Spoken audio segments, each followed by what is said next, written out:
اللهم صل على سيدنا ومولانا محمد معدن الجود والكرم وآله وأصحابه الكرام وابنه الكريم وبارك وسلم صلاة دائمة سرمدا أبدا. عزیزان گرامی وقار، میں یہ چاہتا ہوں جہاں پر آ کر ہم رکے تھے وہیں سے ہم پھر آگے بڑھتے ہیں. ہم رکے تھے کہاں آ کر؟ کچھ دیر کی خاموشی ہے، اس کے بعد ہم آگے بڑھتے ہیں. اس لیے کہ مجھے کوئی شعر اب یاد کرانے کی ضرورت نہیں اور نہ ہی کسی کے سامنے کچھ بولنے کی ضرورت ہے. حالات تو ایسے تھے کہ جو نان مسلم تھے وہ بھی ہمیں جیل میں دیکھ کر یہی کہتے تھے کہ آپ ہی نے کہا یہ فلاں بات. ہم نے کہا اللہ تبارک و تعالیٰ نے تم کو بھی یاد کرا دیا. میرے عزیزو، ستیزہ کار رہا ہے ازل سے تا امروز، شرار ابو لہبی سے چراغ مصطفی بھی. یہ آج کل کے معاملات نہیں، ابتدا سے حق اور باطل کے معرکے ہوتے رہے. لیکن ایک بات میں آپ سب کو بتانا چاہتا ہوں، مظفر کو مقید نہ سمجھ اے سیاد. سیدنا مظفر حسین کچھوچوی رحمت اللہ تعالیٰ علیہ جیل گئے تھے، قید میں تھے. تب انہوں نے یہ شعر کہا تھا کہ مظفر کو مقید نہ سمجھ اے سیاد، میری یہ اسیری بھی سنت آبائی ہے. میرے آبا و اجداد کی سنت ہے جس پر میں عمل کر کے آ رہا ہوں. میرے بزرگوں کی یہ سنت تھی. بہرحال جن کو جس راستے سے مجھے گزارنا تھا، لوگوں کے دلوں میں یہ ٹھنڈک تھی شاید کہ زبان بند کر کے چند دنوں کے لیے قید کر دیا جائے. مگر میرا عقیدہ یہ تھا کہ اللہ تبارک و تعالی جب تک چاہے کہ کوئی اس کے لیے پابندی نہیں لگا سکتا. وَإِن يَمْسَسْكَ اللَّهُ بِضُرٍّ فَلَا كَاشِفَ لَهُ إِلَّا هُوَ. رب تعالیٰ فرماتا ہے اگر اللہ تعالیٰ تمہیں کوئی مصیبت دے تو اس کے علاوہ کوئی ٹال نہیں سکتا. وَإِن يَمْسَسْكَ اللَّهُ بِخَيْرٍ فَلَا رَادَّ لِفَضْلِهِ. اور اللہ کسی کو بھلائی دے دے تو پھر اس کو روک بھی کوئی نہیں سکتا. مولا تبارک و تعالیٰ اگر کسی کو کوئی مقام عطا کر دے تو ہزاروں کیڑوں کے پھڑپڑانے سے وہ مقام ختم بھی نہیں ہو سکتا. اللہ تبارک و تعالیٰ جس کو بڑھانا چاہے اس کے لیے کوئی راستہ رکاوٹ نہیں بن سکتا. اس لیے کہ ہم نے تاریخ میں دیکھا ہے پیبند لگے کپڑے پہننے والے، پیروں میں چپل نہیں تھے، جن کے ناخن تک اکھڑ جاتے تھے، لیکن وہ جب چلتے تھے قیصر و کسریٰ بھی کانپتے تھے.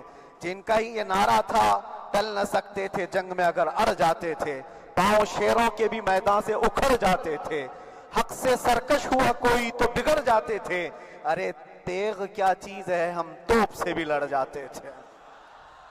یہ وہ صحابہ کرام اور اسلاف کرام، ان کا یہ معمول تھا. بظاہر ان کے پاس کوئی اسباب نہیں تھے لیکن اللہ کی مدد تھی. وہ پانی کی طرح بہتے ہوئے چلے گئے. نہ چٹانوں نے ان کا راستہ روکا، نہ دریاؤں نے ان کا راستہ روکا. وہ جس طرف سے جاتے تھے اللہ تعالیٰ ان کے لیے راستے بناتا تھا. عزیزان گرامی وقار، کون ہے وہ جو دریائے دجلہ میں اپنے گھوڑے دوڑائے تھے؟ کون ہے وہ جو دریا میں اپنی کشتیاں ڈال کر جلا دیا تھا کہ واپس جانے کا کوئی تصور نہ ہو؟ یہ سب میرے مصطفیٰ کریم کے دیوانوں کی ہی بات تھی. اسی لیے آج بھی دنیا گھبراتی ہے تو شانے لوگوں سے نہیں، دیوانوں سے ہی گھبراتی ہے. بہت زیادہ چالاک رہنے والوں سے نہیں، دیوانوں سے دنیا گھبراتی ہے. اس لیے کہ دنیا کو پتا ہے، دنیا جانتی ہے کہ دیوانہ کہاں دیکھتا ہے کسی کو پتا نہیں. اور یہ اس دیوانے کی بات کر رہا ہوں جس کے لیے اللہ کے حبیب صلی اللہ تعالیٰ علیہ وسلم کی عزت و وقار سب سے اول ہے. عزیزان گرامی وقار، آج آپ کے سامنے حاضر آیا یہ میرے استاد گرامی، مربی، استاذ الاساتذہ، برادر گرامی حضرت العلامہ مفتی زبیر احمد صاحب قبلہ ادام اللہ اقبالہ، جنہوں نے دن رات ایک کر دیے تھے. میرے خیال سے 8 مہینے میں جتنے ان کے بال سفید ہوئے اس سے زیادہ نہیں ہوئے ہوں گے. صرف اسی لیے نہیں کہ ایک بھائی کے لیے اس لیے بھی لڑ رہے تھے کہ ایک عالم کے لیے جس سے دین کا بہت سارا حصہ وابستہ ہے، ان کی محنتیں رائگاں نہ گئیں۔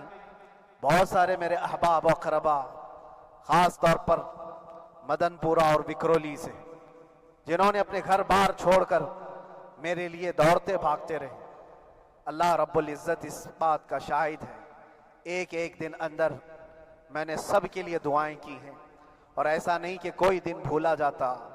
اور باہر کی ہمیشہ یہ خبریں آتی رہتی ہیں کہ حالات کیسے کے کیسے ہوتے جا رہے ہیں۔ کبھی اگر گھبراہٹ اور بے چینی ہوتی تو میرے عزیزوں صرف ایک ہی بات ہمارے پاس تھی علاج کے لیے، ایک ہی علاج تھا۔ جب بے چینی بڑھ جاتی، اپنوں سے رابطہ نہیں ہو پاتا اور کسی کے خبر نہ پہنچتی، کھانے پینے کی تکلیفیں، رہنے سہنے کی مصیبتیں جب سر پر آتی تو ایک ہی علاج تھا، ان کے نثار کوئی کیسے ہی رنج میں ہو، ان کے نثار کوئی کیسے ہی رنج میں ہو، جب یاد آ گئے ہیں سب غم بھلا دیے ہیں، جب یاد آ گئے ہیں سب غم بھلا دیے ہیں۔ اس رسول محترم صلی اللہ تعالیٰ علیہ وسلم کا احسان عظیم ہے۔ بار بار مجھے یہ احساس ہوتا رہا، پوری دنیا اگر چھوڑ دے مگر یقین تھا آمنہ کا لال کبھی نہیں چھوڑے گا، اور چھوڑا بھی نہیں، اور چھوڑا بھی نہیں۔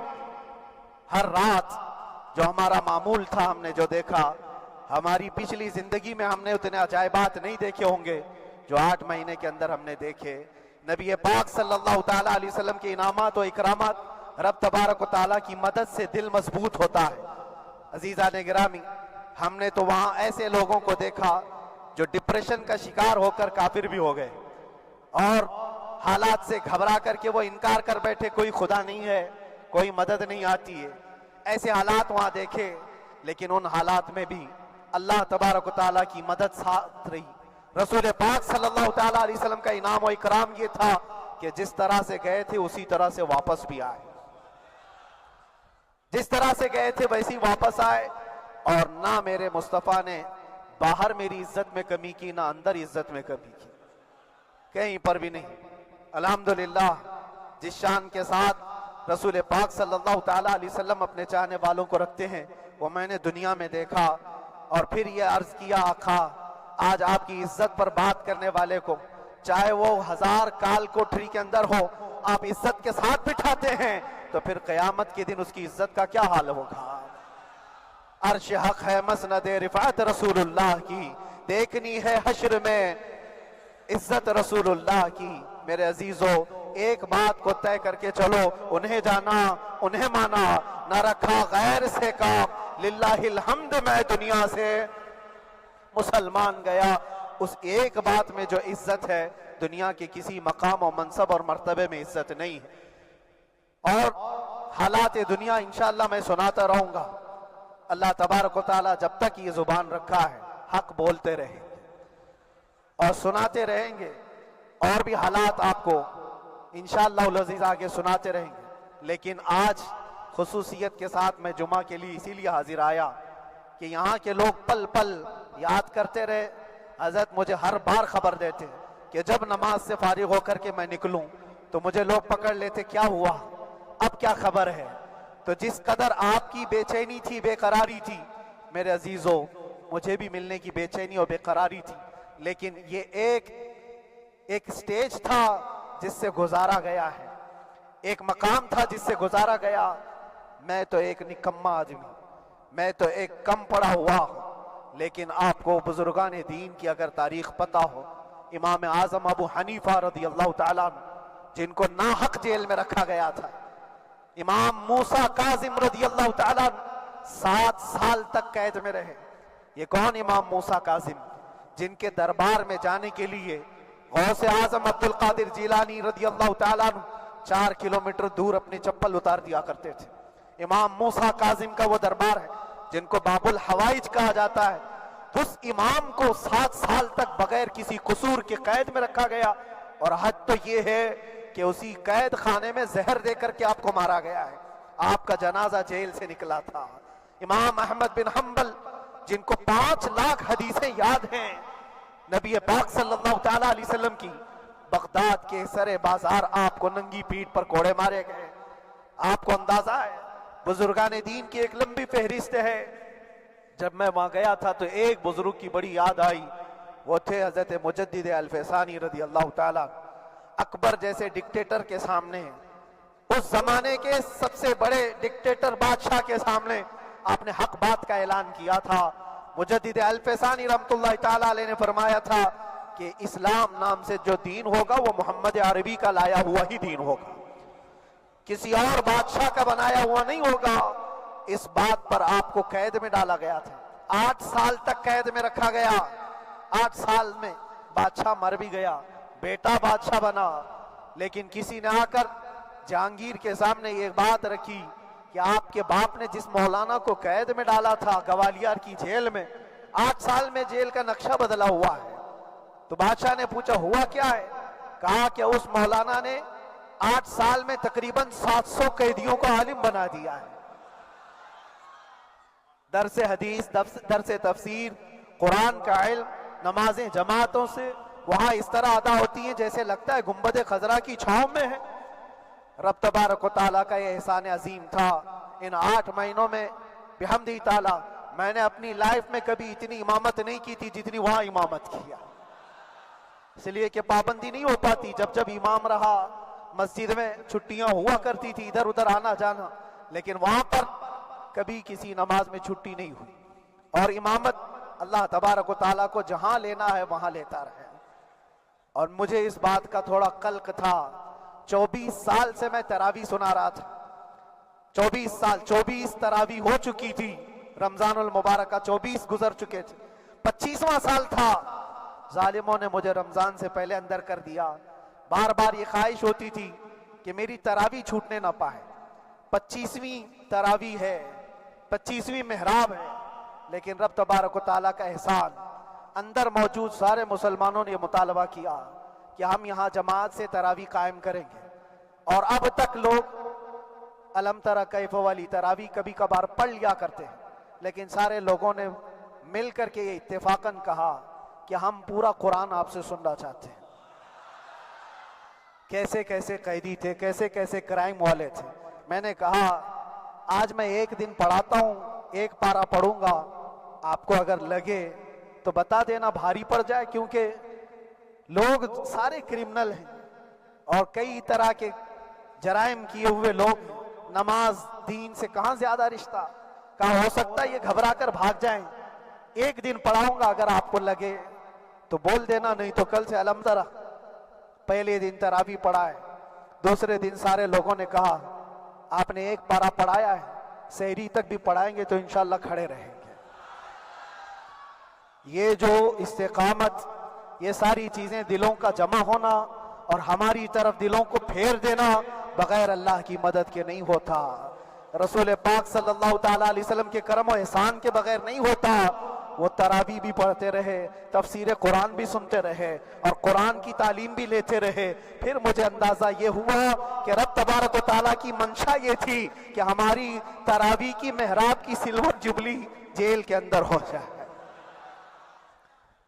مجھے اس بات کا کوئی قلق نہیں رہا کہ میری کوئی چیز چھوٹ گئی ہے۔ ہاں، عید، بقرعید، محرم، یہ تمام چیزیں لوگوں کی یاد تو رہتی، رشتہ دار، احبا، اقربا کی یاد، لیکن اللہ کی مرضی، میرا رب تبارک و تعالیٰ جو پسند کرے اس میں ہم راضی ہیں۔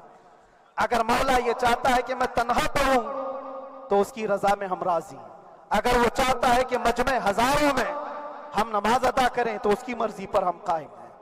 عزیزان گرامی وقار، صبر اور سکون کے ساتھ جو حالات گزرے اس میں سب سے بڑا کردار آپ سب کی دعاؤں کا ہے، سب کی دعاؤں کا۔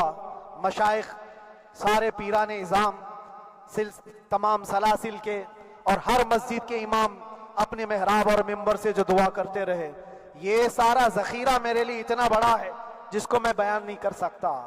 ہر ایک کی جانب سے دعائیں، عورتوں بچوں کی طرف سے منتیں، روزے، نہ جانے کیا کیا کر لیا۔ پھر مجھے اندازہ ہوا کہ صرف اپنے آرام اور اپنے راحت کے لیے پھڑپھڑانے سے کچھ نہیں ہوگا۔ رب تبارک و تعالیٰ یہ چاہتا ہے کہ پوری امت مل کر کے اس فقیر کے لیے دعا کرے، اور اللہ تعالیٰ کو جب تک منظور تھا تمہاری دعائیں ہوتی رہی۔ بعض لوگوں کو یہ خیال بھی آیا، کچھ میرے احبا اقربا رشتہ داروں نے بھی کہا اتنی ساری دعائیں ہوئی، اتنی ساری دعائیں ہوئی، قبول کیوں نہیں ہوتی؟